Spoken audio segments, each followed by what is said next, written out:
Percurso por mais de 2 séculos de histórias das famílias gaúchas, de 1752 a 2017, as mais relevantes mudanças e avanços da lei. A exposição Minhas Memórias, Nossas Histórias convida o visitante a mergulhar nas lembranças e ponderações da escritora Ana Barros Freitas, que em dado momento de sua vida se deparou com dezenas de diários, registros deixados por mulheres de sua família, desde tempos remotos. A tia-avó da Ana era tida por toda a família como uma autêntica solteirona, sem nunca ter casado nem tido filhos. Um belo dia, Ana resolve ler os diários deixados por sua tia e então descobre uma história surpreendente. Ela tinha sido sim casada e inclusive teve 2 filhos. O que aconteceu então? O desfecho dessa história envolve um crime e você pode conhecer aqui na exposição. Sempre soube que era uma pessoa sozinha, sem filhos e muito introspectiva. Seus diários são de um sofrimento enorme. Ao lê-los, descobri um escândalo familiar. Ela foi casada e teve 2 filhas. Seu marido, Máximo, ao flagrá-la com seu melhor amigo Tancredo, matou-o. O episódio manchou a reputação e mudou a vida de minha tia. A população, no entanto, parece nunca ter questionado a postura de seu amante ao trair o seu grande amigo.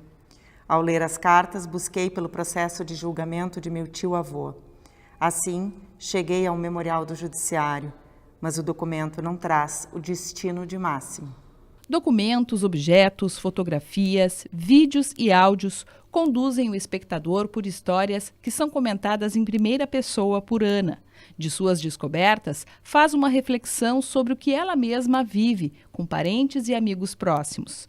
Os desafios vividos hoje, como a aceitação da homossexualidade da filha, o apoio à sua editora, que tem um filho gestado por sua irmã, por barriga de substituição, e o sentimento dela frente a todas estas novidades. O que a sociedade entendia como família, que reflete nas leis. Isso a gente chegou a uma conclusão muito facilmente. O nosso viés de pesquisa foi voltado para a mulher.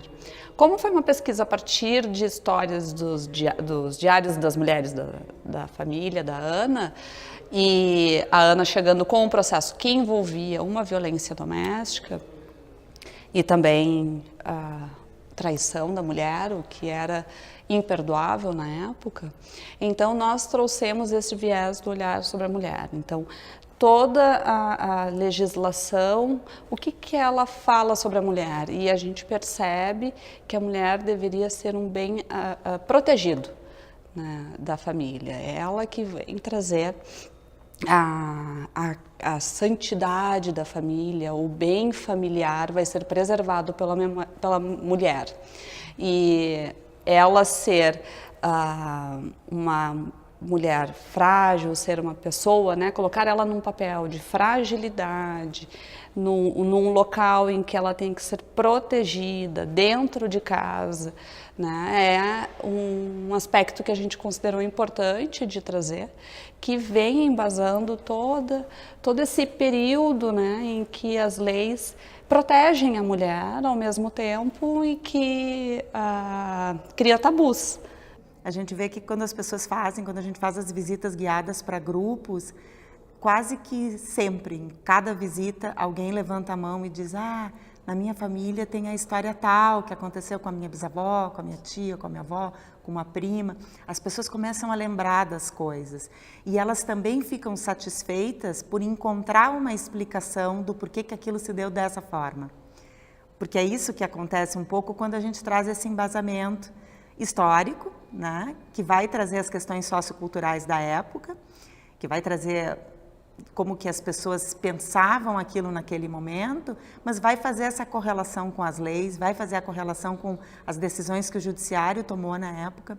Ao abrir esses gavetões antigos, o visitante se depara com reflexões sobre os imigrantes que vieram para o Rio Grande do Sul e a tradição das noivas que casavam de preto.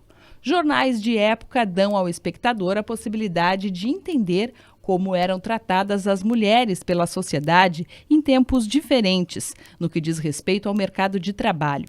Documentos da avó de Ana dão sinais de como as mulheres eram, no passado, controladas por uma cultura machista e de como essa mentalidade era de tal forma enraizada na sociedade que dificilmente era questionada. A Ana teve contato com a avó materna, e ela sabia de uma história da avó que era fechada, era uma pessoa que não se abria muito. Mas ela volta e meia escutava a avó falando com gosto do tempo em que ela trabalhou. A avó tinha trabalhado na parte de contabilidade de uma importante relojaria da cidade. E ela falava com orgulho, diz que muito cedo ela tinha trabalhado nessa relojaria. Em 1941, sendo a avó nascida em 19. Então, muito cedo, com 22 anos, antes ainda, ela começa a trabalhar nesse lugar com 18 anos. E um ambiente exclusivamente masculino, né, na parte de números. E a avó falava com orgulho disso. E quando ela perguntava para a avó, mas por que tu deixaste de trabalhar nesse lugar? Por que tu não continuaste depois? Ela desconversava, não queria falar sobre o assunto, não dava muita explicação. No que fazia a Ana pensar que a avó teria sido demitida, teria tido algum problema na relojaria, enfim. Pouco tempo depois dela ler o diário, ela encontra uma carta dessa relojaria atestando a saída dela do local de trabalho, mas dizendo que era por vontade própria dela. E até lamentando o fato, e dizendo que é uma funcionária aplicada, uma funcionária importante, recomendando o trabalho dela. Bom, aí sim, menos ainda a Ana conseguiu entender. Por que isso aconteceu? Bom, fazendo a pesquisa, então, o Código de 1916 da época civil, né, vendo qual é esse papel da mulher, sabendo que a mulher não poderia trabalhar se depois de casada ela não tivesse a autorização marital para comerciar. Ela vai juntar as datas que ela vê de publicação do noivado da avó, de casamento, com a data da carta em que ela pede para sair da empresa e consegue fazer uma dedução de que provavelmente então o avô não permitiu que ela trabalhasse. E por isso ela teve que parar de trabalhar, porque efetivamente se o homem não desse essa autorização, a mulher não tinha direito a trabalhar. Bom, Sabrina, então a Constituição de 1988, ela na verdade representou um marco na vida civil das pessoas, principalmente no que diz respeito à Constituição de família. Sim, a gente colocou até Constituição, né? Constituição de 1988 e liberdade. Por que a gente fala em liberdade? Porque é a partir da Constituição de 88 que a gente tem essa possibilidade de enxergar o Instituto Familiar como como uma unidade envolvida com a questão do afeto, não mais com a questão do patrimônio. Então, as decisões judiciais que a gente tem envolvendo família hoje, em 2018, são possíveis numa amplitude de conceito de família, como a gente vê, em função do que deixou a Constituição de 88 como possibilidade. Ao final da visita, as pessoas são convidadas a deixarem uma carta para a Ana. Muitas têm sido escritas. Elas estão sendo selecionadas pelo Felipe, estagiário do memorial, e mostram o que a exposição tem provocado nos visitantes. Cara Ana, por seus relatos me identifico com muitas histórias ocorridas na minha família também. Pensar na constituição e reconstituições familiares ao longo dos séculos é fundamental para se gerar o respeito pela diversidade. Obrigado pelo compartilhamento. Amanda. A empatia que a exposição acaba criando nas pessoas pela personagem da Ana, né? E isso, enfim, estimula que elas também reflitam sobre o seu passado, sobre a sua formação familiar, né? Constituição familiar. Se você ficou com vontade de conhecer a história da Ana, passe no Memorial do Judiciário. A exposição Minhas Memórias, Nossas Histórias está aberta à visitação de segunda a sexta-feira, das 9 da manhã às 6 da tarde, com entrada franca.